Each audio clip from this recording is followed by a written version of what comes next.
हाँ भैया, यदि कोई राक्षस वृंदावन की ओर टेढ़ी दृष्टि करके आएगा तो सबसे पहले कान्हा को सुरक्षा में खड़ा पाएगा, फिर चाहे जो बाल बन के आए या बगुला बन के।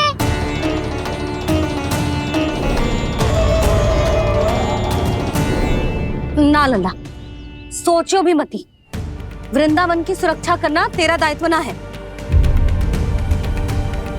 तुझे और कोई संकट का सामना करने की आवश्यकता ना है। अभी तो मेरी पीड़िता का हरण कर रही थी, अचानक से क्या हो गया मैया को? कोई आवश्यकता ना है तुझे ऐसे संकटों का सामना करने की। आने दे आज तेरे बाबा को, सीधा सीधा बोल दूंगी। बहुत हो गए उनके तर्क वितर्क। मेरा फूल सा लल्ला वन में अकेले गौचारण के लिए ना जाए को। आज बगुले ने निकल लियो, कल कछु और हो जाए तो? नारायण ना करे, कहीं कछु ऊंच नीच तुझे कछु हो जाए तो? मैं तो जीते जी मर जाऊंगी।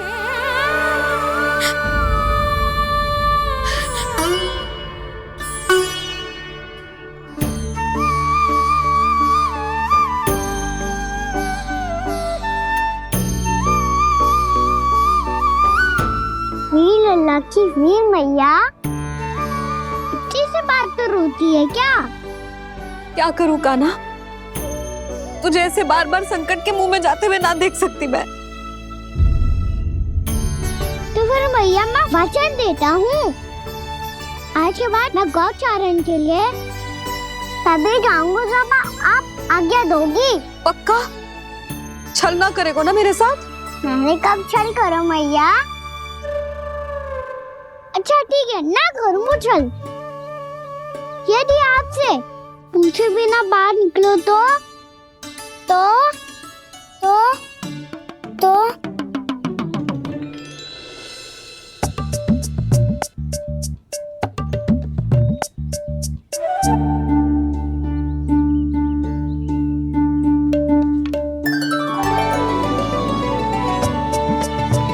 ये रही आपकी छड़ी और ये रही मेरी पीठ। देना तापर तोड़।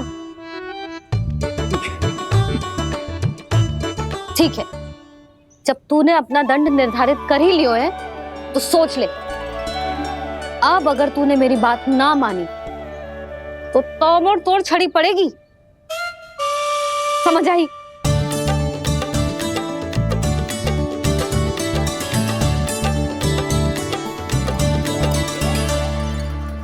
अच्छा ही है कि कान्हा कुछ दिन घर ही रहे। आज वन में जो हुआ है अवश्य कंस ने ही करवाए हुए वो सब।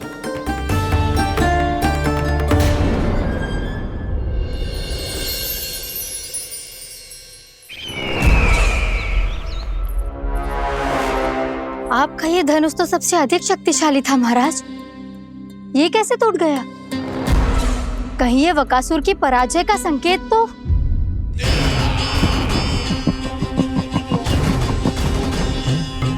प्राप्ति, लगता है तुम्हें शुभ समाचार मिला नहीं। उस बकासुर ने उस विष्णु अवतार को जीवित ही निगल लिया है। अरे अब तक तो उस नन्हे से बालक को पचा भी चुका होगा वो। उसके तन में रक्त बनकर वो विष्णु अवतार और उसकी शक्तियां दौड़ रही होंगी। क्षमा कीजिए महाराज। क्षमा कीजिए, इस अशुभ से मुख से शुभ समाचार आने दो। माथे के बल को ढीला करो, चेहरे पर मुस्कान लाओ और कहो, महाराज, वृंदावन में मातम फैल चुका है। मैं ऐसा ही करता महाराज, यदि सूचना सत्य होती तो।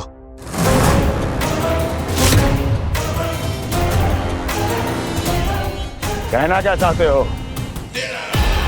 एक क्षण में सूचना उगलो, अन्यथा मेरा योद्धा बकासुर विष्णु अवतार की तरह तुम्हें भी जीवित निकल जाएगा।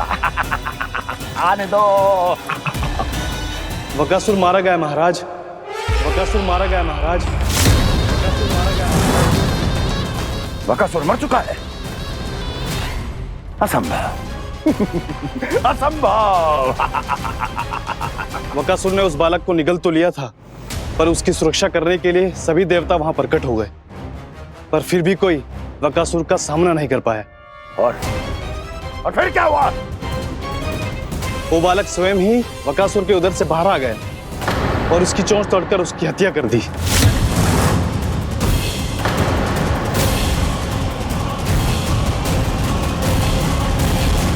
वन में बकासुर की चोंच टूट गई और यहाँ आपका ये धनुष।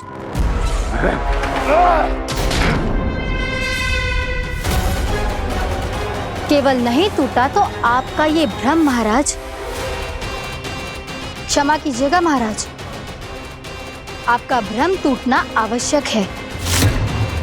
आवश्यक है आपको यह आभास होना कि उस विष्णु अवतार को पराजित करने के लिए आपके साधारण योद्धाओं में वो सामर्थ्य नहीं है। वत्सासुर, पूतना, तृणावर्त, बकासुर, ये सब साधारण नहीं थे प्राप्ति, साधारण नहीं थे। फिर तो ये और भी अधिक चिंता का विषय है महाराज, क्योंकि इसका अर्थ तो यही हुआ कि वो विष्णु अवतार कुछ अधिक ही असाधारण है और उसका सामना करने के लिए और उसे मिट्टी में मिलाने के लिए आपको एक ऐसे अस्त्र की आवश्यकता है जो उसके सामने ना झुके और ना ही टूटे।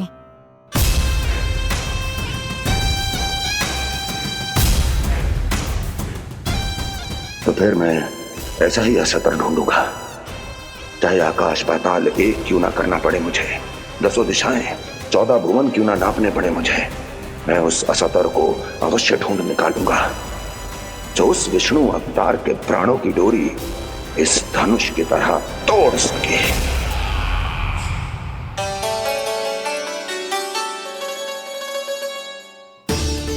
साइंस पापा ने मैया को वचन दिया है कि जब तक नहीं चाहेंगी मैं वन नहीं जाऊंगा, इसलिए आप मुझे मारने के लिए कोई शक्तिशाली असुर ढूंढने में व्यस्त रहो। कुछ दिन तब तक मैं व्यस्त रहूंगा अपनी मैया की सेवा करने में।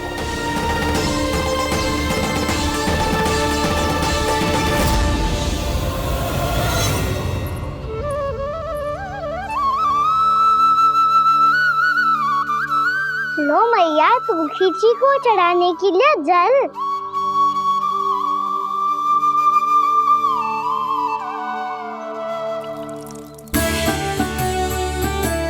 लो मैया, और आटा।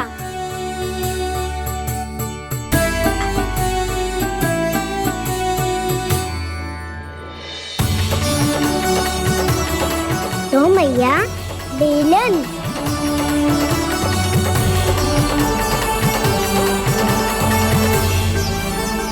ले तनिक खा ले। ओ मैया, भूख ना लगी है। बिना भूख के खाने से क्या लाभ? और तेरा जब पेट तो कह रहा है कि उसे भोजन चाहिए, और लाभ कैसे ना लल्ला? भोजन का लाभ है ना, तन को पोषण मिलेगो, स्वास्थ्य बनेगो, जे तेरी भुजाओं में शक्ति आ जाएगी ताऊ के जैसी, ताऊ से भी अधिक। तेरे जे केस भी लंबे हो जाएंगे। सच्ची मैया? सच्ची, माप के देख लियो नित्य दिन। तनिक खा।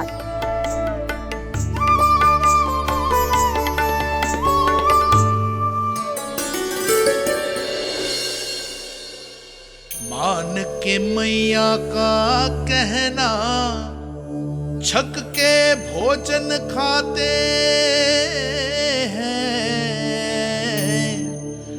नित्य मापते भुजा केश, पर ज्यों का त्यों ही पाते हैं।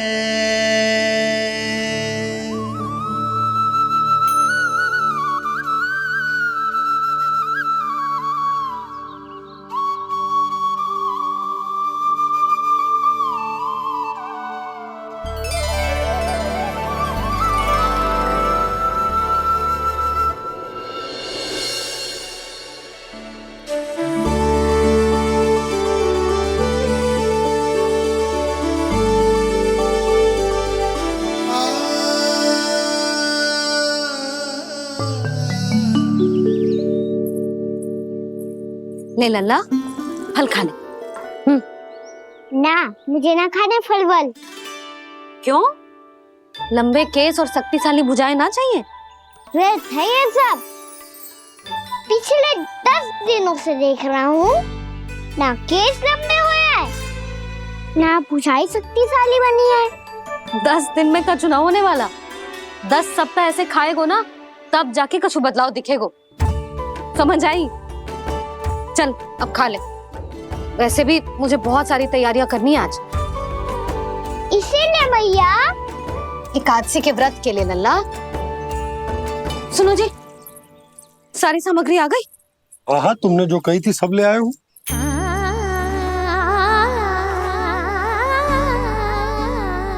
इसमें नारियल तो है ही ना, उसके बिना मैं एकादशी की पूजा कैसे करूंगी? यशोदा, मैंने भोला से कह दिया, वो लेकर आते ही होगो। घबराओ मत। कैसे ना घबराऊं जी, आपको पता है ना एकादशी का व्रत मेरे लिए कितना महत्वपूर्ण है। पतो है। अरे इसमें तो दिए भी ना है। दिए ना है? अब मैं अभी लेकर आता हूँ। आप रहने दो, मैं ही लेके आती हूँ। भक्त भोला राम के यहाँ से है। भक्त भोला राम? मेरा अर्थ है कुमार भोला यहाँ के यहाँ से। हाँ हाँ, वो ही।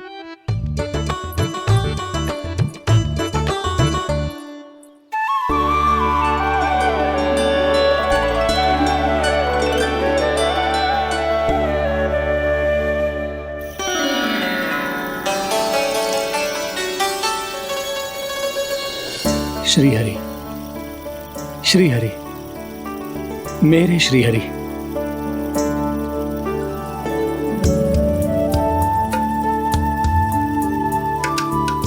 मेरे श्री हरि। भोला राम, मेरी मटकी तैयार है? मेरे श्री हरि, मेरे श्री हरि।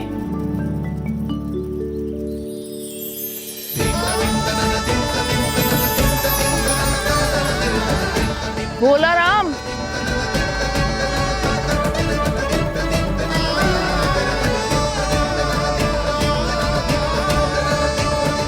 भोला काका, ओ भोला काका।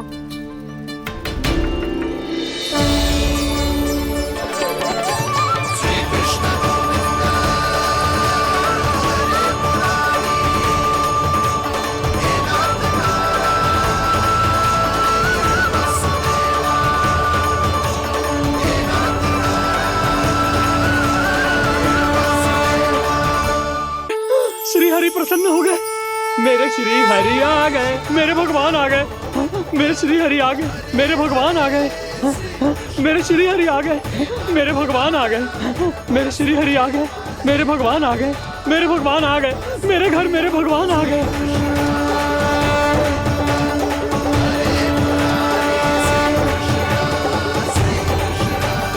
मेरे घर आ गए, मेरे श्री हरि आ गए। हाँ, मेरे श्री हरि आ गए। ये तो बावले थे ही, अब बालकन को भी साथ में मिला लिए। उज्जवल क्या कर रहा है? अरे ठहर जा भोला।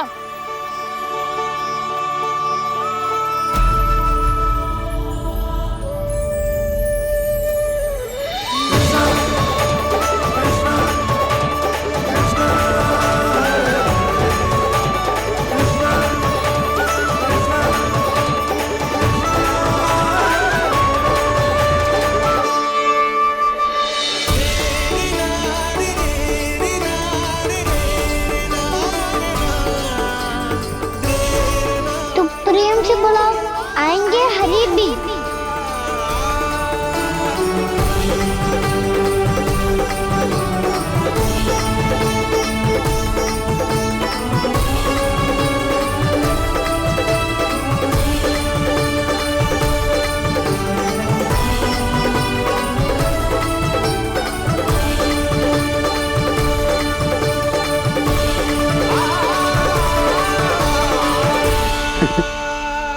क्या वो गाना? किसकी धुन में झूम रहे तू? निर्मल निशा भक्ति की धुन में।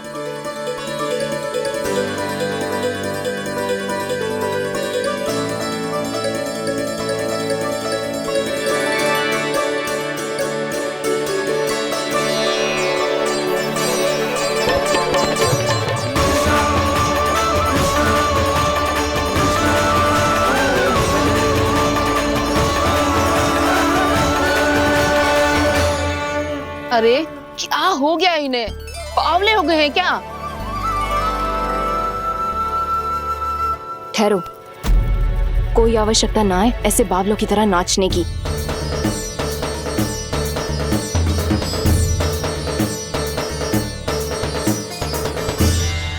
बावले ना है मौसी, भक्ति में रम गए हैं। बस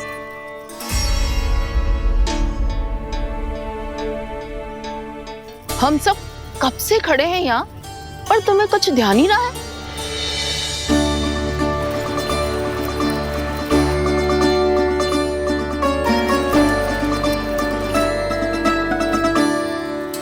नाच गाने में ऐसे मगन हुए कि हमें देखा भी ना। मुझे नाचते हुए देख मेरे श्री हरि को इतना आनंद आ रहा था कि मैं अपने आप को रोक नहीं सका। और वैसे भी मेरे जन्म का एकमात्र उद्देश्य है श्री हरि की सेवा करना, श्री हरि को प्रसन्न करना।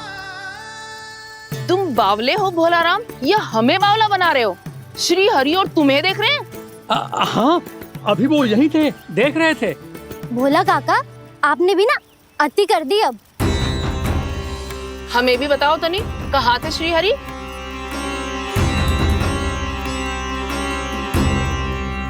ना जाने अपना उपहास करवाने में क्या आनंद आता है इन्हें। देखो, अब तुम सच मानो या झूठ, लेकिन हमरे श्री हरि यहीं थे, इसी चाक पर अभी। हाँ, लो सुन लो इस मूर्ख की बात। श्री हरि को और कोई स्थान ना मिलो जो इसके मिट्टी के चाक पे आकर बैठेंगे। श्री हरि को और कोई स्थान ना मिलो जो इसके मिट्टी के चाक पे आकर बैठेंगे। श्री हरि को और कोई स्थान ना मिलो जो इसके मिट्टी के चाक पे आकर बैठेंगे।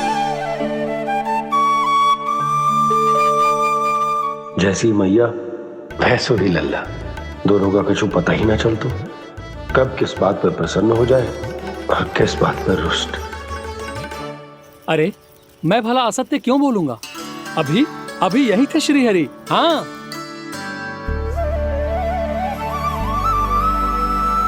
हाँ, जैसे श्री हरि को तो कोई कार्य है ही ना, वो तो आतुर होके बैठे रहते हैं कब तुम हरि हरि बुलाओ और वो दौड़े चले आए। भगवान तो भक्तों के पास आने के लिए सदैव आतुर रहते हैं, बल्कि सत्य तो यह है कि भक्तों के मन में ही निवास करते हैं भगवान।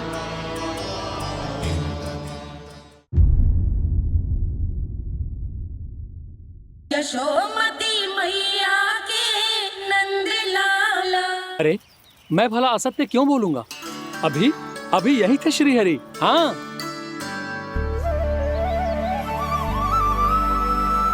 हाँ, जैसे श्री हरि को तो कोई कार्य है ही ना, वो तो आतुर होके बैठे रहते हैं कब तुम हरि हरि बुलाओ और वो दौड़े चले आए। भगवान तो भक्तों के पास आने के लिए सदैव आतुर रहते हैं, बल्कि सत्य तो यह है कि भक्तों के मन में ही निवास करते हैं भगवान। भगवान तो भक्त के पास आने के लिए सदैव ही आतुर रहते हैं शंकरी मौसी। बल्कि सच्ची बात तो ये है कि भगवान हमारे मन में ही निवास करते हैं। कम से कम तू तो इसे बढ़ावा मत दे जशोदा। जब देखो जब हरि नाम की रट लगाए रहते है। हरि बोलते बोलते ऐसो बावलो होता है कि सारा कार्य भूल जाता है।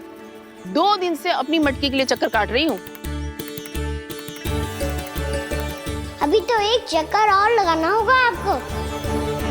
आपकी मटकी तैयार हो गई है, अभी लाता हूँ।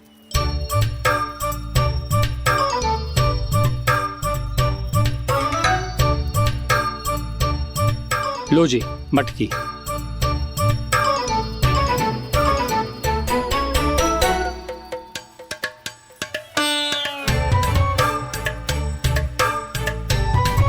इस कच्चे मटके का क्या करूं मैं? हाँ? पर इसे तो मैंने भट्टी में पकाया था। अब तू ही देख ले कितना ध्यान रहता है इस कार्य पे। और कह तो है कि श्री हरि आते हैं इससे मिलने। हाँ आते हैं और आगे भी आएंगे हमारे श्री हरि हमसे मिलने। और आके मोक्ष देंगे, है ना? मांगूंगा तो मोक्ष भी दे देंगे, मांगूंगा तो मोक्ष भी दे देंगे, मांगूंगा तो मोक्ष भी दे देंगे। अभी तो ये बता कि तू मुझे मेरी मटकी कब देगो? और मेरी मांग कब पूरी करोगे भोला राम जी? मेरो घड़ा मेरे दिए तो तैयार है ना कल एकादशी की पूजा और व्रत के लिए? एकादशी का व्रत? हाँ, एकादशी का व्रत। इसे करने से श्री हरि बहुत प्रसन्न होते हैं। अच्छा, फिर तो अभी लाया।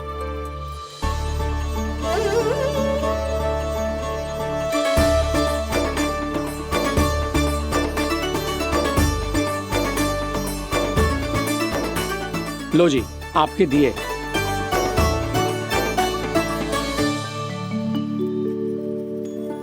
और जो हमने मांगा है वो? बाकी सब शेष द्वादशी के दिन मिलेगा, क्योंकि कल मैं भी एकादशी का व्रत रखूंगा, क्योंकि कल मैं भी एकादशी का व्रत रखूंगा, क्योंकि कल मैं भी एकादशी का व्रत रखूंगा।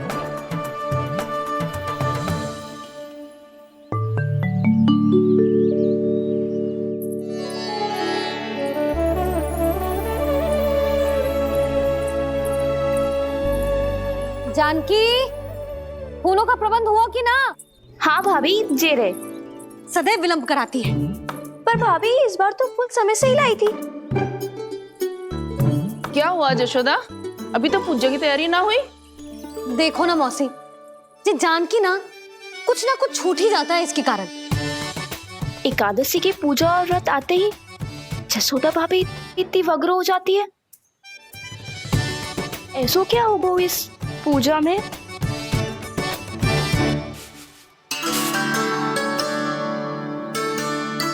ये थाली में रोली चंदन रखने से, दिया जलाने से के होगो? आपको पता भी है एकादशी का व्रत क्यों रखते हैं? क्या महत्व है इसका? लो, जे तो मैं जसोमती रानी से पूछना भूल ही गया। पर हाँ भगवान, मेरे लिए इतना ही पर्याप्त है कि इस व्रत को रखने से मेरे श्रीहरि हमसे प्रसन्न हो जाएंगे।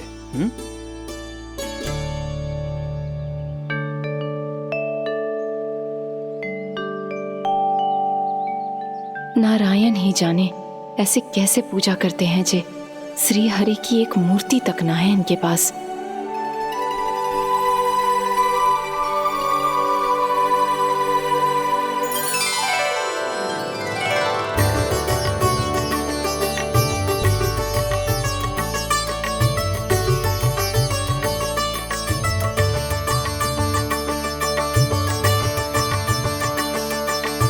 प्रभु, न तो मेरे पास मूर्ति है और ना तो इस व्रत के विधि विधान के बारे में मुझे जानकारी है, और ना ही मुझे इसके महत्व के बारे में जानकारी है, पर फिर भी मैं करना चाहता हूं।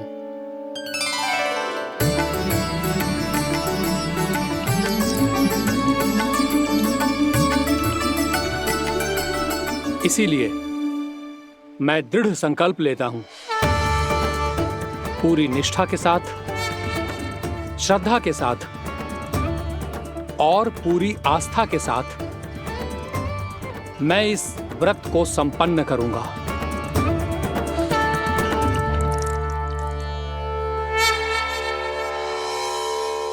हम संकल्प लेते हैं कि एकादशी के व्रत को पूरी निष्ठा के साथ संपन्न करेंगे।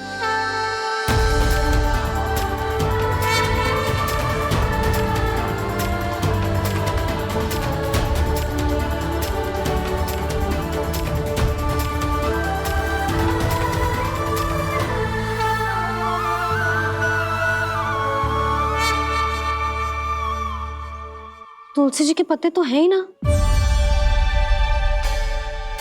श्री नारायण को तुलसी जी के पत्ते के बिना भोग ना चढ़तो है। जानकी, तुलसी के पत्ते कहाँ हैं?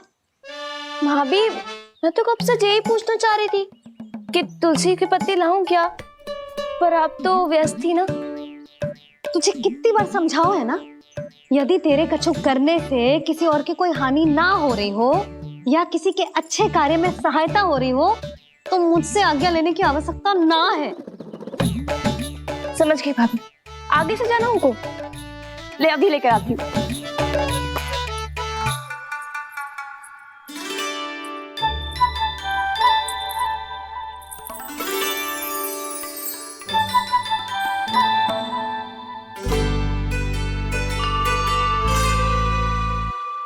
आपने पहले ये व्रत करो है? आपको इसका महत्व पता है? भाभी चल। जानकी, तुमने ये व्रत करो है? फिर तुमको इसका महत्व पता है? सुमति जी, आपको पता है इसका महत्व? कान्हा, क्यों तंग कर रहा है सबको? मैया, सबने करो ये व्रत, मुझे भी करना है।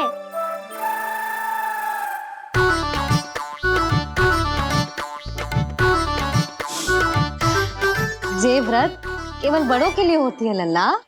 जब आप ये व्रत कर सकती हो, बाबा कर सकते हैं, ये सारी गोपियां कर सकते हैं, वो भी कर सकते हैं, तो मैं क्यों ना कर सकता? क्योंकि तू कल तक भूखा ना रह पाएगो लल्ला। जब भक्त रह सकते हैं, फिर मैं क्यों नहीं रह सकता? मेरा अर्थ है कि नारायण के भक्त मैया, मैया मान जाओ ना, मुझे करने दो ना ये व्रत। अपनी लल्ला पे आप विश्वास ना है आपको? विश्वास है। अच्छा ठीक है, तू भी कर ले।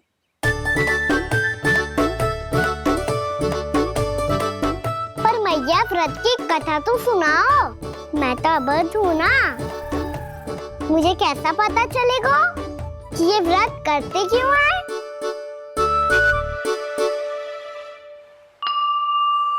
प्रभु, मुझ अबोध को कैसे पता चलेगा कि इस व्रत का क्या विधि विधान होता है और क्यों रखा जाता है और इसका महत्व क्या होता है? मुझे तो आप ही बता सकते हैं प्रभु। जब व्रत कर रहे हैं तब उसका महत्व भी पता होना चाहिए ना। बताओ ना मैया, क्यों रखते एकादशी का व्रत? इसके लिए तो तुझे एकादशी की कथा सुननी होगी।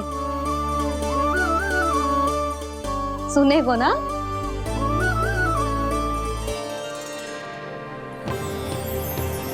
वसुदेव सुतं देवं कंस चाणूरमर्दनम् श्रीहरि, यशोदा परमानंदम् कृष्णं वन्दे जगद्गुरुम्। वाह प्रभु, अपने भक्तों को एकादशी व्रत का महत्व समझाने का अच्छा उपाय खोज निकाला है आपने।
अब सब जन एकादशी के व्रत की कथा ध्यान से सुनना, तभी जे व्रत पूरा माना जाएगा। समझो लल्ला?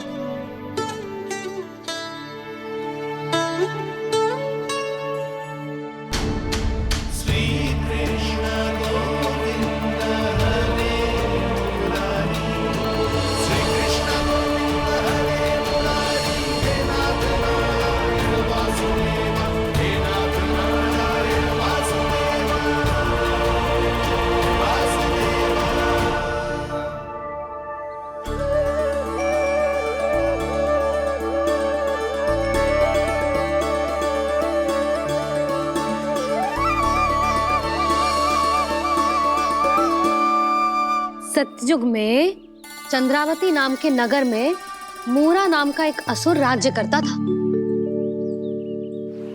ओम ब्रह्मदेवाय नमः। ओम ब्रह्मदेवाय नमः। ओम ब्रह्मदेवाय नमः। ओम ब्रह्मदेवाय नमः।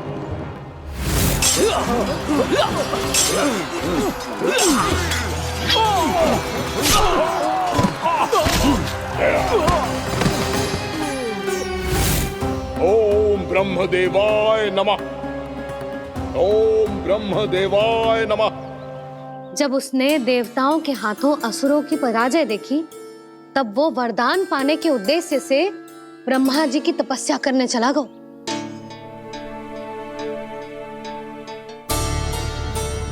शीघ्र ही मूरा की तपस्या सफल हो गई और ब्रह्मदेव जी उससे प्रसन्न हो गए। ओम ब्रह्मदेवाय नमः। ओम ब्रह्मदेवाय नमः। ओम ब्रह्मदेवाय नमः। ओम ब्रह्मदेवाय नमः।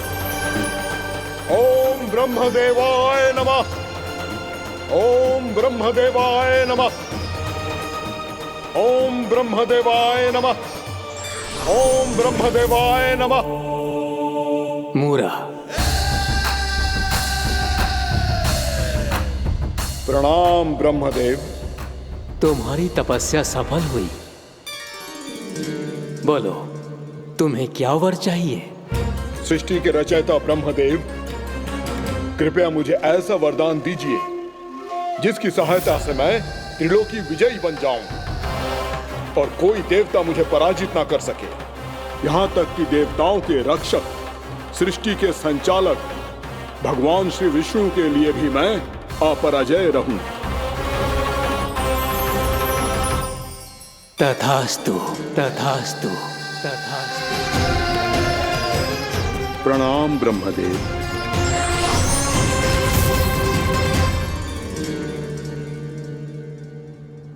ऐसा वरदान पाकर मूरा बहुत अभिमानी होगा। यक्षों, किन्नरों, यहाँ तक कि देवताओं को भी युद्ध के लिए ललकारने लगा, पर किसी ने भी उसकी ललकार को स्वीकार ना करो, क्योंकि सभी उसकी शक्ति से बहुत भयभीत थे और उसके सामने युद्ध किए बिना ही अपनी पराजय स्वीकार करने लगे। और फिर दंभ में आके उसने स्वर्ग लोक पर भी आक्रमण कर दिया और देवराज इंद्र तक को चुनौती दे डाली।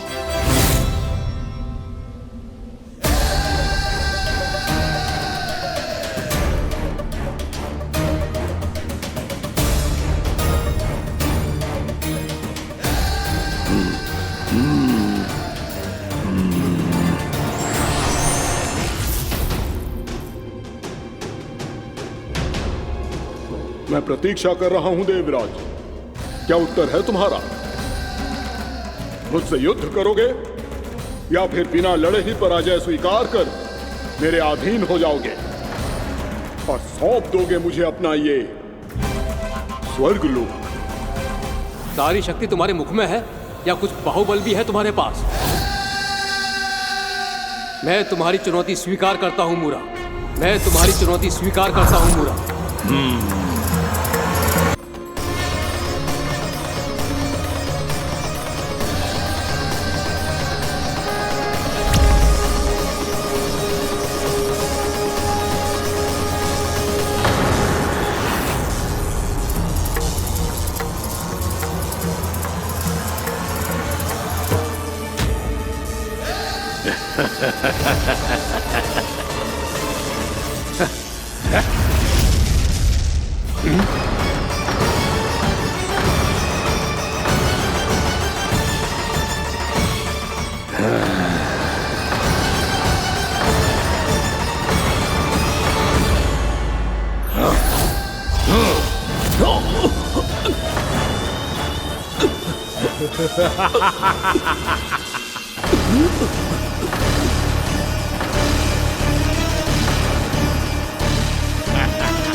खैरिए देवगण, असुर राज मूरा को ब्रह्मदेव का आशीर्वाद प्राप्त है। आप में से कोई भी इन्हें पराजित नहीं कर पाएगा।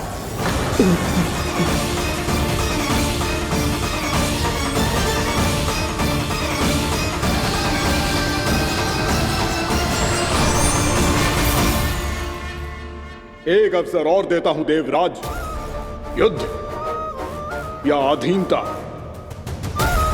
क्या उत्तर है तुम्हारा देवराज?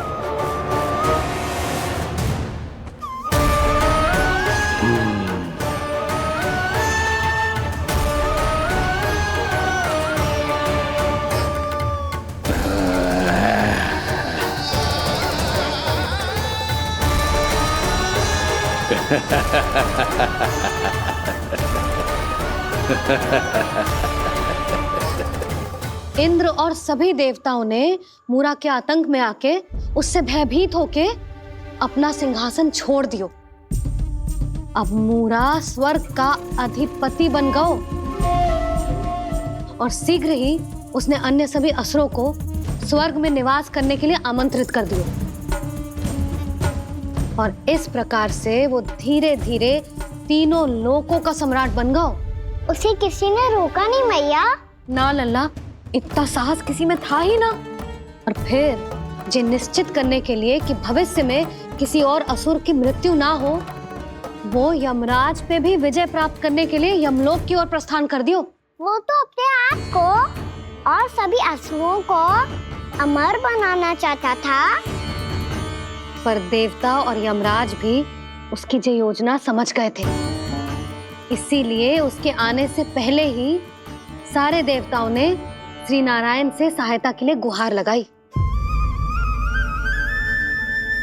अब केवल आप ही कुछ कर सकते हैं प्रभु।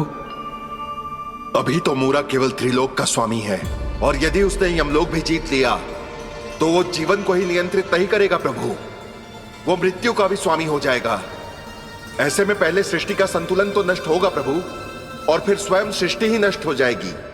ऐसा नहीं होगा यमदेव, नियति ऐसा होने ही नहीं देगी। विधि रचेगी खेल और मैं बनूंगा माध्यम। असुर राज मूरा का सामना मैं करूंगा। बस आप मुझे चुनौती देने के लिए उसे तैयार कर लीजिए, चाहे उसके लिए आपको साम दाम दंड भेद कोई भी उपाय क्यों ना अपनाना पड़े।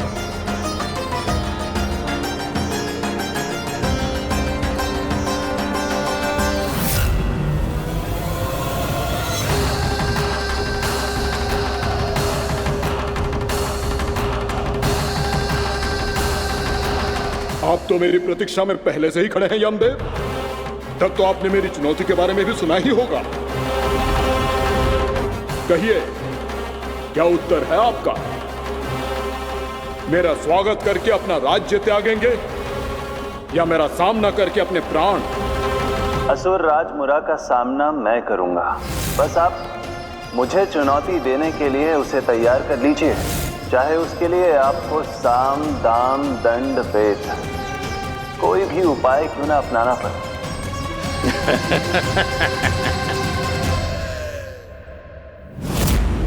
सोमती मैया के नंद लाला।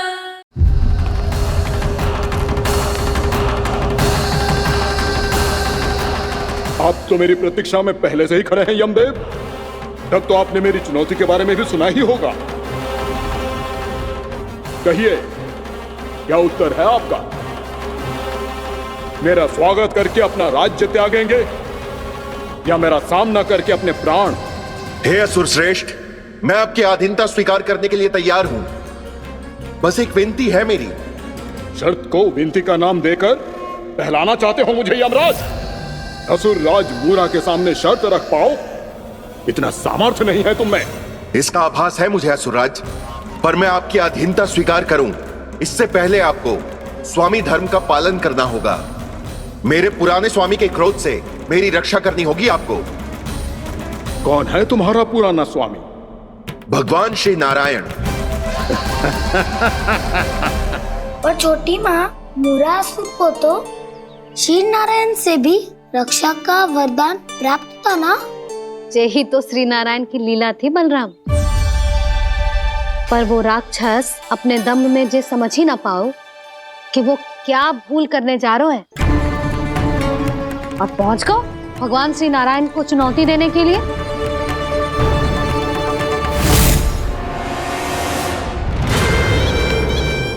वहीं ठहर जाओ असुर राजमुरा।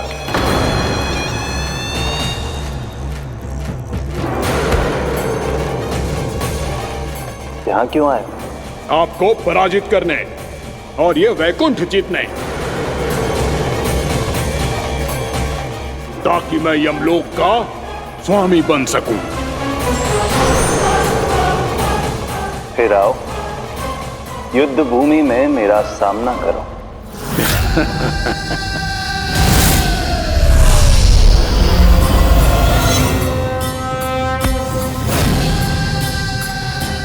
ये नहीं जानते कि इनसे ना हारने का वरदान तो मैं पहले ही प्राप्त कर चुका हूं, इसलिए युद्ध ठीक से आरंभ हो पाए उससे पहले ही इन्हें जीत लूंगा मैं।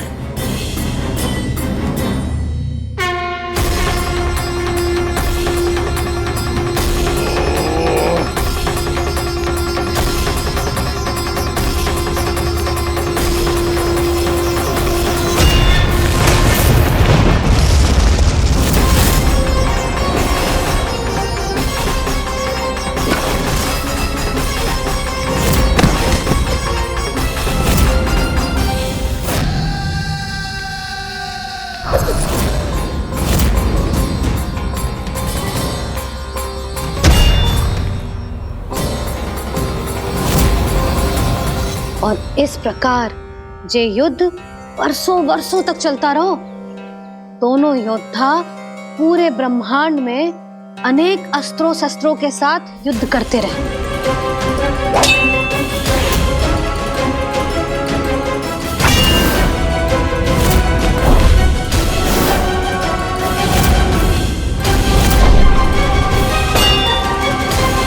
फिर क्या हुआ मैया?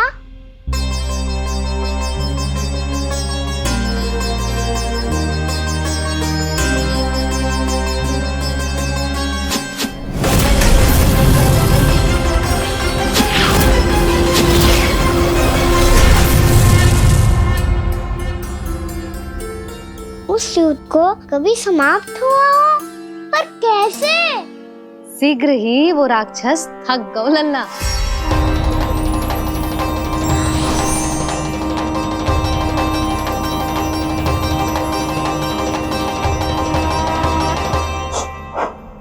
खड़े खड़े देख क्या रहे हैं नारायण? आक्रमण कीजिए, वध कर दीजिए मेरा।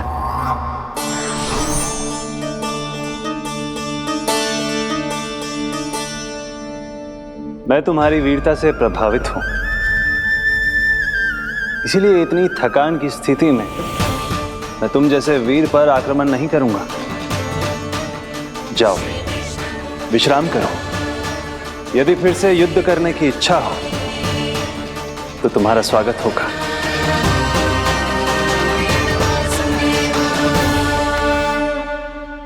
जे कह के श्री नारायण बद्रिका आश्रम चले गए और वहां हिमवत नाम की एक कंदरा में ध्यान लगा के बैठ गए। उधर वो राक्षस विश्राम करने लगो। अनेकों दिन बीत गए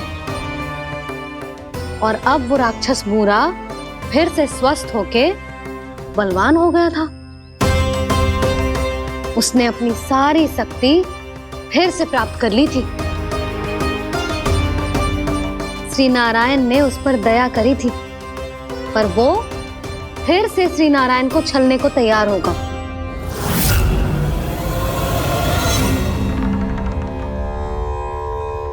ध्यान में बैठे बैठे श्री नारायण योग निद्रा में चले गए,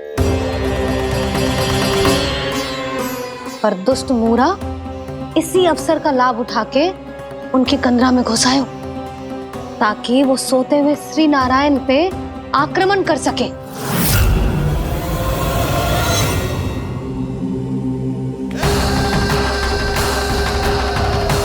आज इस लंबे युद्ध को जीतकर अपने इस अंतिम शत्रु का भी अंत कर दूंगा मैं।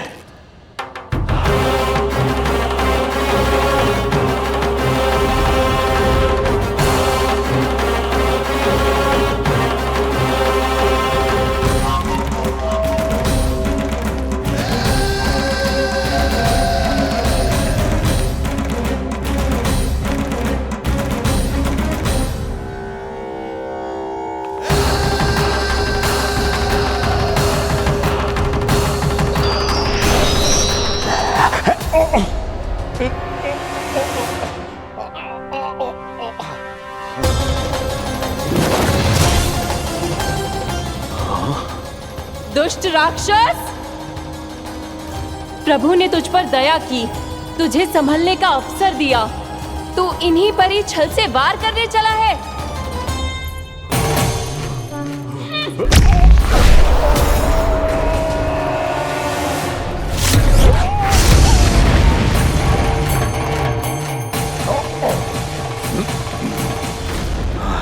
मैं अजय हूँ, मुझे कोई पराजित नहीं कर सकता। ब्रह्मा का वरदान है मुझे। तूने नारायण से अपराजय होने का वरदान मांगा था मूर्ख, उनकी शक्ति से नहीं। ध्यान से देख, मैं तेरी मृत्यु हूँ, मृत्यु।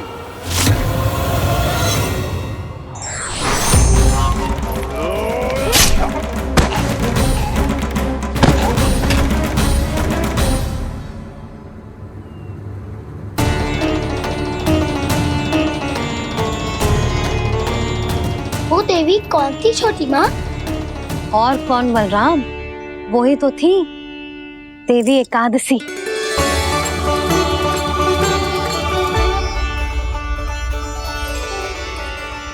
मुझे क्षमा कीजिए प्रभु, आपकी आज्ञा के बिना ही युद्ध करके आपके शत्रु को मृत्यु के घाट उतार दिया। क्षमा नहीं, आपकी तो प्रशंसा होनी चाहिए देवी। असुर राज को मारकर आपने सभी देवताओं को मुक्त करवाया है। इस पापी के अहंकार से तीनों लोकों की रक्षा की है आपने। आप एकादशी की तिथि पर मेरी एकादश इंद्रियों से उत्पन्न हुई हैं। इसीलिए मेरे सभी भक्त आपको उत्पन्न एकादशी के नाम से जानेंगे। सभी तिथियों में आपका स्थान सर्वश्रेष्ठ होगा। जिस तरह आपने राक्षस के आक्रमण से मेरी रक्षा की है, उसी प्रकार एकादशी के दिन व्रत करके जो भी भक्त आपकी कथा सुनेगा, मैं स्वयं उसकी रक्षा करूंगा। जो आपकी पूजा करेगा, उसे मेरी विशेष कृपा प्राप्त होगी और उसके साथ साथ उसे मिलेगा धन, सिद्धि और मोक्ष।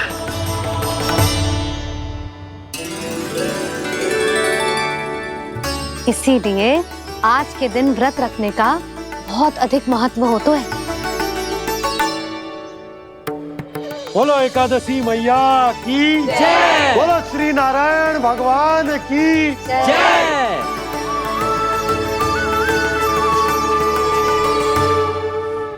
प्रभु की कृपा से एकादशी का महत्व भी पता चल गो और मेरा व्रत भी सफल होगा।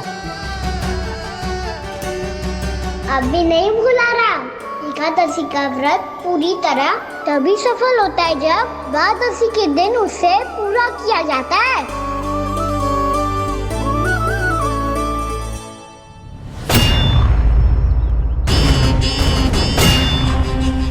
आवश्यक है आपको यह आभास होना कि उस विष्णु अवतार को पराजित करने के लिए आपके साधारण योद्धाओं में वो सामर्थ्य नहीं है। वो विष्णु अवतार कुछ अधिक ही असाधारण है।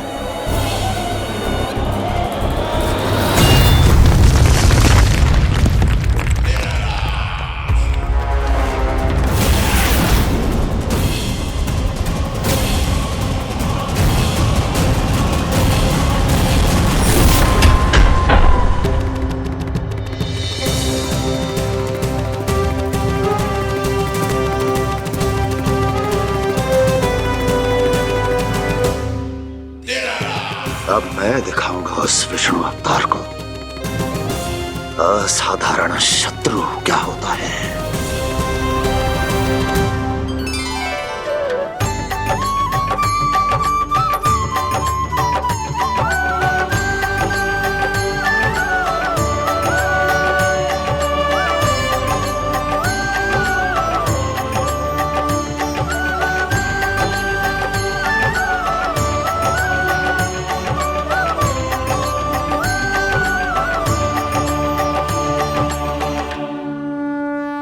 कंस मामा अधीर हो रहे हैं, पर मैया ने मुझे अभी तक बाहर जाने की आज्ञा नहीं दी है। अभी उन्हें किसी और राक्षस को यहाँ भेजने से रोकने के लिए मुझे ही कुछ करना होगा।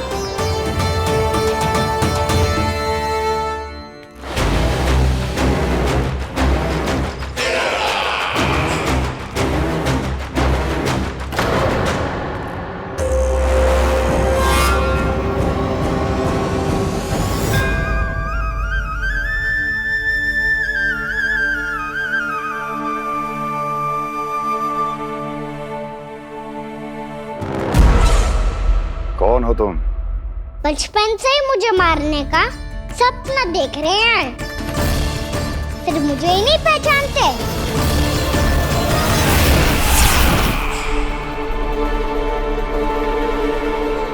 बचपन से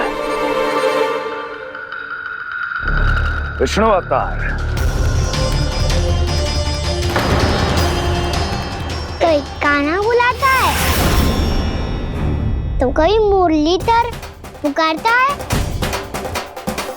कोई माखन चोर कहता है, कोई कहता है चिच्चोर। पर विष्णु अवतार इस नाम से तो बस आप ही मुझे बुलाते हो मामा जी। इतना साहस, ये तो यहाँ आ गया है।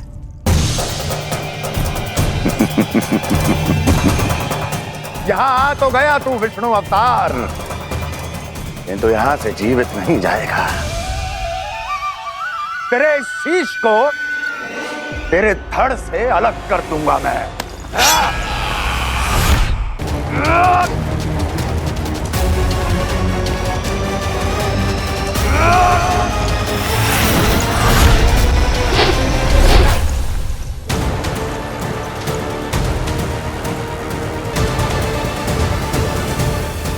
कहाँ देख रहे हो मामा जी? मैं तैयार हूँ।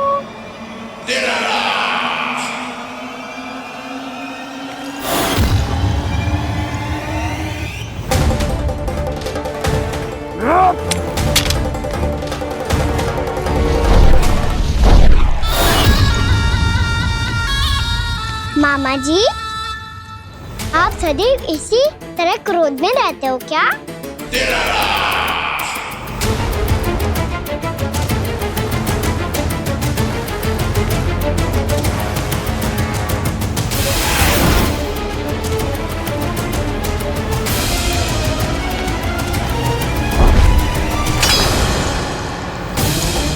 छोड़, छोड़ मेरी तलवार को।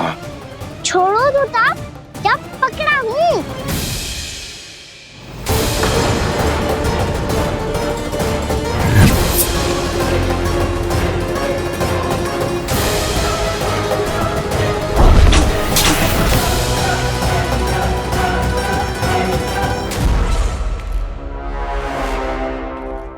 मामा जी,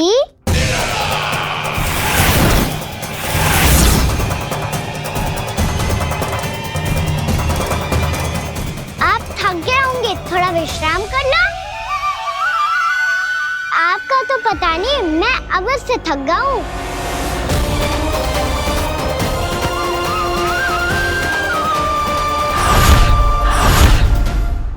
मेरे सिंहासन पर बैठने का तो साहस।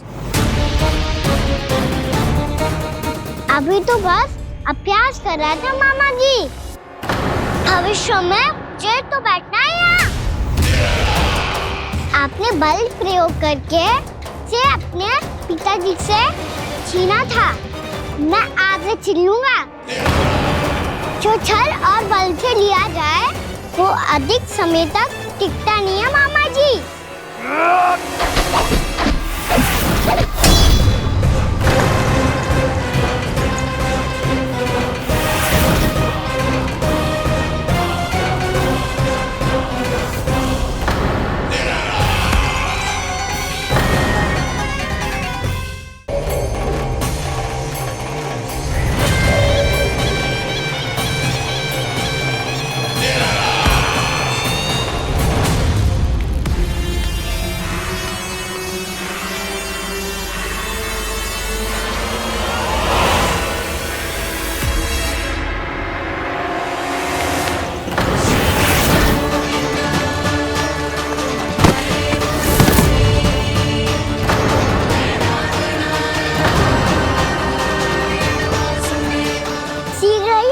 सिंहासन छोड़ना होगा।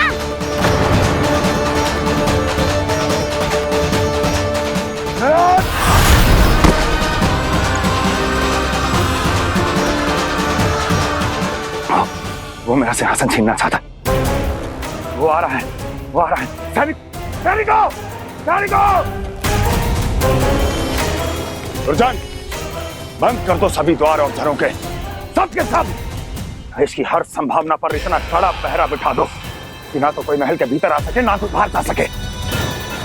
मुझे महल की चप्पे चप्पे की सूचना चाहिए। जाओ।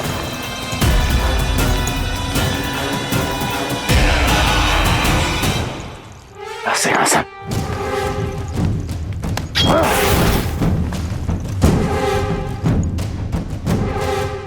अब आ, दुष्ट मायावी, ए छलिया विष्णु अवतार, मैं कंस तेरी प्रतीक्षा कर रहा हूँ। देखता हूँ मेरे सिंहासन पर कैसे बैठता है तू। मुझे तो बस कुछ समय चाहिए था, वो मिल गया। अब करते रहिए आप प्रतीक्षा।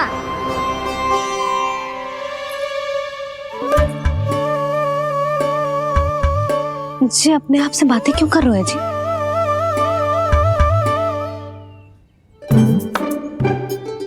आप मुस्कुरा क्यों रहे हो? ना कछु ना। बताओ क्यों मुस्कुरा रहे हो? तुम ही पर गए हैं जी। जब तुम व्रत करती हो तो तुम भी ऐसा ही करती हो। इसी प्रकार भूख अधिक लगने पर अपना ध्यान भटकाने के लिए स्वयं से ही बड़बड़ाती रहती। होगा। आपको तो बस मेरा उपहास उड़ाने के लिए बहाना चाहिए।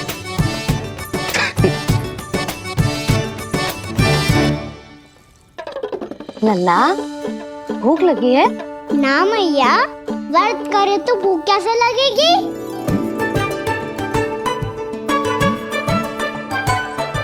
यदि लगी हो तो छोटे बालकों को थोड़ी बहुत भूल चूक क्षमा होती है। कछु ना तो फल तो तू खा ही सकते है। अब तो पूरे नियम और विधि विधान से व्रत तोड़ूंगा। कल द्वादशी के सुबह मुहूर्त के अनुसार। ठीक।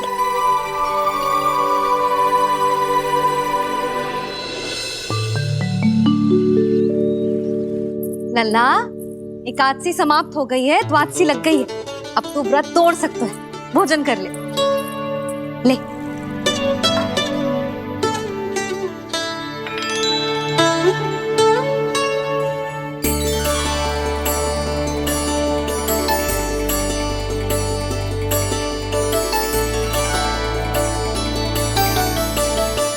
आज तो कार्य कर लीजिएगा। मैं ना चाहती कि सब गांव वाले फिर से आपका उपहास उड़ाएं। अरे, इसी क्षण कार्य आरंभ करना आवश्यक ना है। कुछ खा तो लो। कल भी पूरे दिन व्रत में रहे, अब तो कुछ खा लो। ना, अभी बिल्कुल भूख ना है। और हाँ भगवान, तुम्हें चिंता करने की आवश्यकता नहीं है। आज मैं किसी को भी 2 शब्द कहने का अवसर नहीं दूंगा। अरे, कुछ खाओगे पियोगे नहीं तो कैसे रहोगे?